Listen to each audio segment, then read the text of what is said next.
Khadija! Khadija!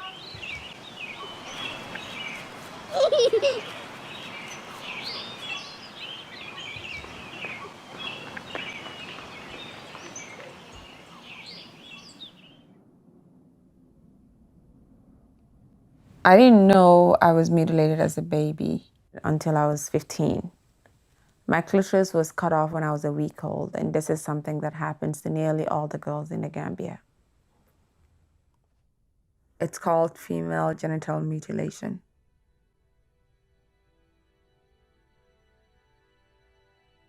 When I was 15, I was brought to America to marry an older man. When he tried to have sex with me, that's when I realized what female genital mutilation was, and that's when my horror started. La, la, la, la. La, la, la, la, la. When Khadija was born, I knew that I could never let this happen to her.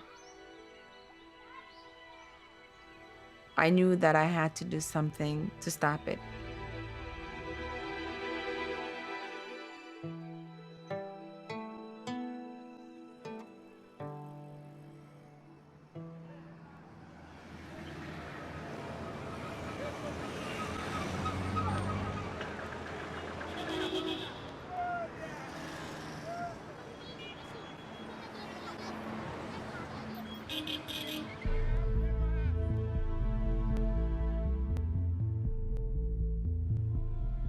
Most of the girls and women you see on the streets have been cut.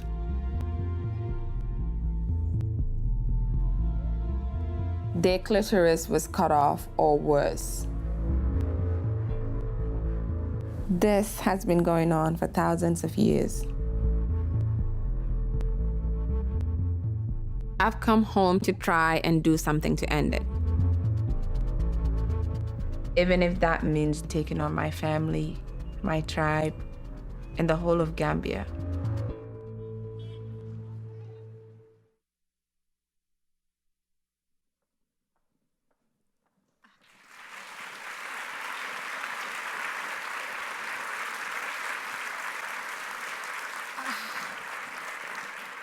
Hi, everyone. My name is Jaha Dukureh, and in 2013, out of my Atlanta home, I started a support group for women in my community who had experienced female genital mutilation, known as FGM, as well as young women who were forced to get married. At the time, I didn't know what I was doing, and my family thought I was crazy. My husband didn't understand how I turned our house into a shelter for women and complained about it almost every day.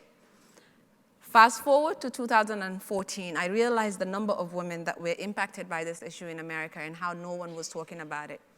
I decided to start a Change.org petition to ask President Obama to look into this issue and do something about it.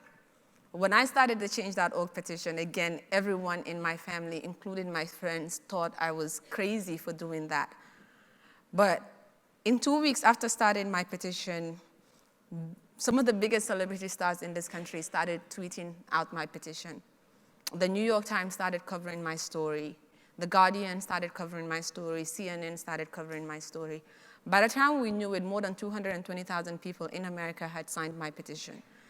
And President Obama ordered the CDC to conduct a study to find out the number of women impacted by this issue.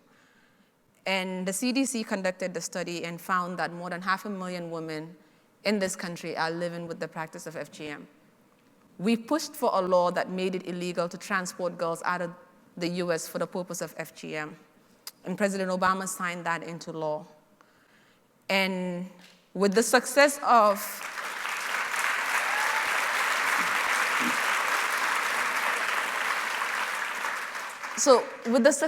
what we were able to accomplish in the US, I decided to go back to my home country in October of 2014.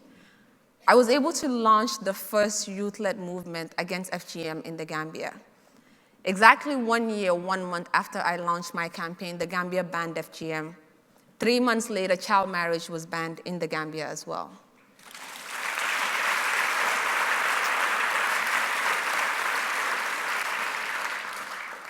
I think one of the reasons why I started doing this work was because of my daughter.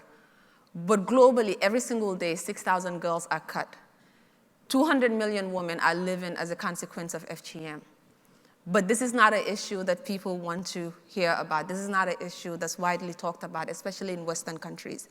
And there's a lot of feminist movements, but when you talk about FGM, it's not something that they really associate with because of just the nature of the practice itself. To me, it was important, and I knew that the only way I could ever get the world to listen was to put a human face to this issue and was to put a human voice to this issue. And as a result, I opened myself up. I allowed cameras to follow me for 3 years. It was one of the most uncomfortable things that I would ever do in my life. It was hard for my family. It was hard on my children. It was hard on everyone around me because I felt naked and exposed. But I think it was also one of the best things that I did because people from my background don't make it as far as I do. I mean, I come from a very privileged family in Africa. I never lacked anything. My father is a diamond miner and provided a lot of things for me growing up. But again, I come from a culture where the only thing we're ever good for as women is being servants to a man. You're your father's daughter until you're at the age of 14, 15, where you become your husband's wife. And then after that, you become the burden of your sons. And as women, we are taught that that's all what we can do. We can never be more than that.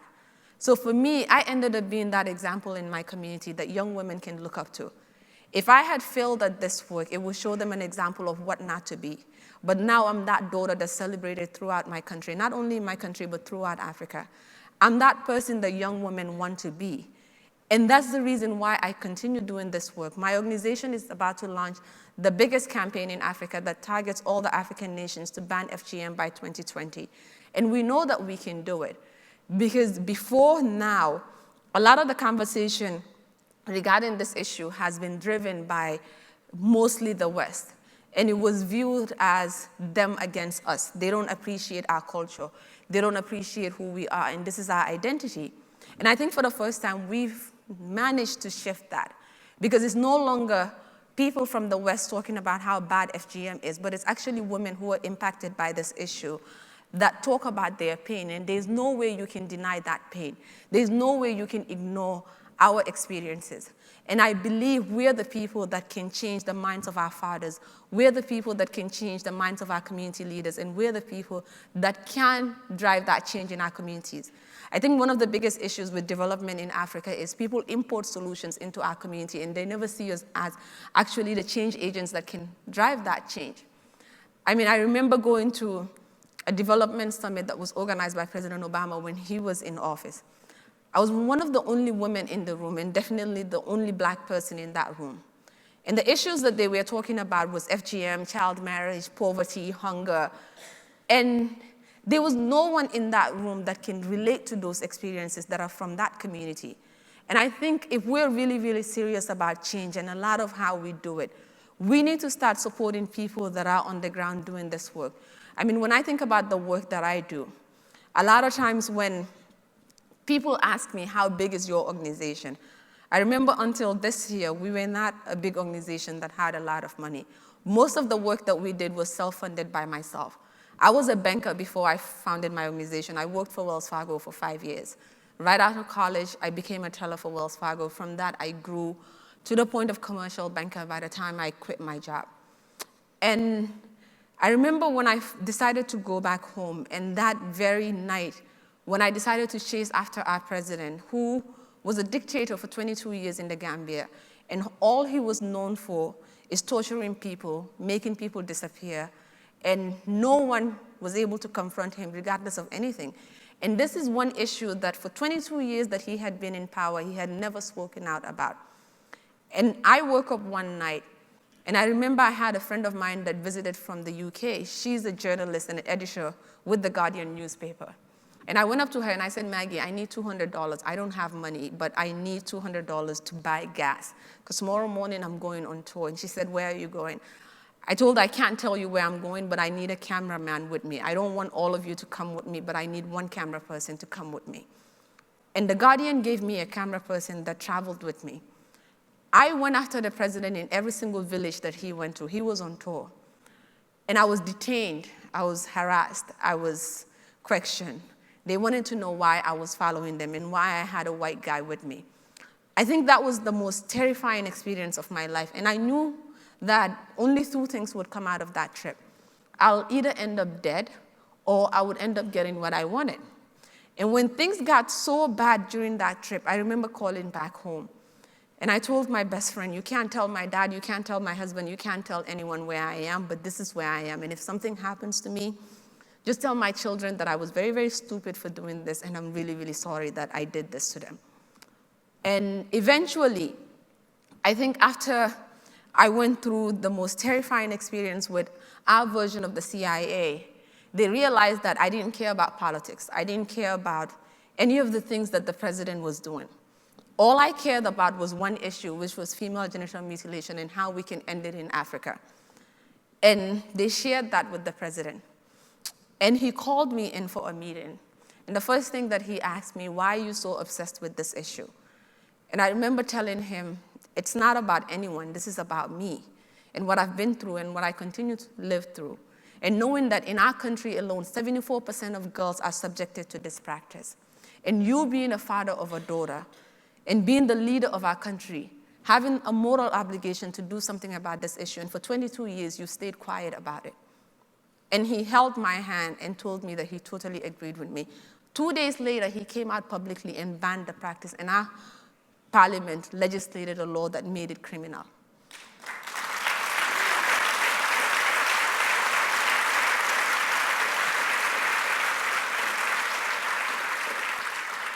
There's not much that's unique about me, and I'm not different from any one of you that's in this room. Our voice is very, very powerful. And advocacy is the only thing that you can do for nothing. It doesn't cost anything to speak out. I think a lot of times when we give money to big international NGOs that are sitting in London or sitting in New York that are claiming to be saving children in Africa, what we fail to realize is rarely does any of that money go on the ground to the people that actually matter. Africa rarely sees that money, and we need to think about how we approach these things. The work that we do in the Gambia, we're not a big international NGO. We don't have a lot of money. But one thing that we know is with or without funds, we would always wake up to do this work. Because for us, it's not about running a nonprofit organization, but it's about our lives. It's about our daughters. It is about our children and their future. And for us, we don't have a choice but to make sure that these practices end. And we know that we can do it. Sometimes, for me personally, I think it's very hard to look for support because of my personal connection to some of these issues that I'm working on. And I think that's one of the reasons why our organization hasn't grown to the capacity that will enable us to expand our work and our programs to different regions of Africa. But what I'm going to urge a lot of you, because I know that when Anand reached out to me, one of the things that he told me was, Sarasota is a place that has a lot of humanitarians and people that really, really care about global issues. So I would urge to make the case to each one of you that has the power and the influence to support causes like that. Because FGM is ending. It has been around for thousands of years. But for the first time in our history, we know that this practice is ending. I see it every single day. I moved back to the Gambia in June of this year. I took my children, packed up. I went home for 2 weeks because I wanted the children to get the experience of being in Africa and meet my father and my family. So I decided to go back for 2 weeks and did some work when I was there. 2 weeks turned into a month. The month turned into 2 months. And I've been living in the Gambia ever since June. And I think I'm home finally because for the first time being there, I actually see the change that's happening. And those interactions with those communities and seeing those girls whose lives are impacted by our work has inspired me to be there because I don't want to miss that history. And for me, seeing that every single day, people are changing their minds, not because we have a law telling them that this is criminal, but finally, people are making that conscious decision that this age-old tradition is something that we need to leave behind. Let's look at America, for instance. I'm as much American as I am Gambian. I moved to this country when I was 15. Because of this country, I have an education. Because of this country, I found my identity and I found my voice. And that would always be part of me. But slavery used to be a tradition in this country. I mean, we are seeing slavery again in recent times, but at least in this country, we can say that we ended slavery. And when we look at places like China, where foot binding used to be a thing, but when they decided that they wanted to end foot binding, it took them 10 years for them to end practices like that. And this practice is not about them. It's not about us deciding that this is a culture that we should respect. If anywhere in the world parents were cutting off body parts of their daughters, their hands, their ears, we would have an outcry. And as a community, we would say that that's wrong. And this is about right and wrong, and we know that FGM is wrong. It has no benefit whatsoever to the girl. It's solely for the benefit of men. And for us as a society, as a human race, should be able to make that stand and say that enough is enough. We need to abandon FGM once and for all. So today, I want to leave all of you with that action, to make a commitment. If you have the resources to support efforts led by grassroots communities, support them. If you have a huge following on social media, or even if you know someone, the more we continue to raise awareness and the more people know about this, the more we get results. The only reason why I'm standing in front of you is because people started following my work. It's because of the awareness that was raised. Through one petition, my work was able to reach President Obama. That led to me being named one of Time Magazine's 100 most influential people. That led to our ability to change laws in Africa. That led to people taking us more seriously. Imagine if we had more of a support from people like you. We did this work with barely no money at all. But if we had the resources to organize public-facing campaigns and actually reach mass populations throughout Africa, I personally don't think it's going to take us 10 years for us to get the results that we want. So I just want to tell you all, thank you for taking the time to listen to me. And if you want to learn more about our work, you can go to endviolenceagainstgirls.com. It's a place where you can learn more about Safe Hands for Girls. You can learn more about the work that we are doing on the ground in Africa, as well as in Atlanta. We have an office in Atlanta. Some of the services that we provide in Atlanta is for refugee girls who were subjected to FGM before they moved to the United States. We form a support group for them because a lot of these girls find themselves in American schools, but a lot of their peers in the school don't understand a lot of the things that they're going through at home.